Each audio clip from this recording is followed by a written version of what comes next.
وزيادة تكبيرة خامسة من السنة أحيانا، فيسن للإمام أن يكبر أحيانا 5. فقد ثبت في صحيح مسلم من حديث زيد بن أرقم رضي الله عنه أنه كبر على جنازة 5، وقال كان النبي صلى الله عليه وسلم يفعله، لكن الغالب من فعل الرسول صلى الله عليه وسلم أنه يكبر 4، ولكن ليس هذا أمرا دائما راتبا.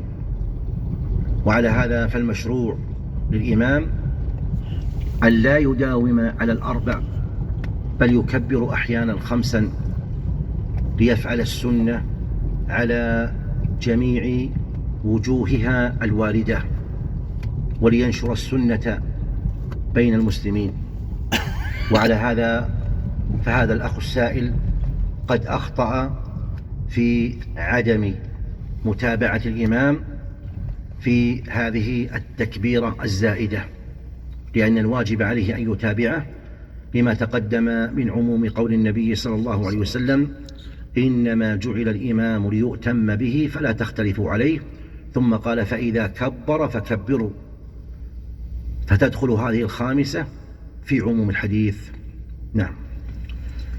أحسن الله إليكم شيخنا وبارك الله فيكم. أيضا هذا سائل يقول: صليت المغرب 2 ناسيا ولم أذكر إلا بعد دخول وقت العشاء، فقمت وصليت المغرب ثم العشاء مع الجماعة، فهل علي شيء وهل فعلي هذا صحيح؟ إذا نسي الإنسان شيئا من ركعات الصلاة ثم ذكر، فإن قرب الزمن فإنه يأتي بما ترك منها ويسجد للسهو.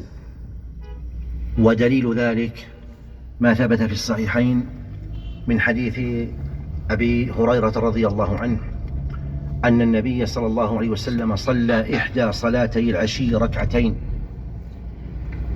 ثم قام إلى خشبة في مقدم المسجد، فجاءه رجل يقال له ذو اليدين بطور في يديه، فقال: يا رسول الله، أنسيت أم قصرت الصلاة؟ فقال: لم أنس ولم تقصر. فقال: بلى قد نسيت.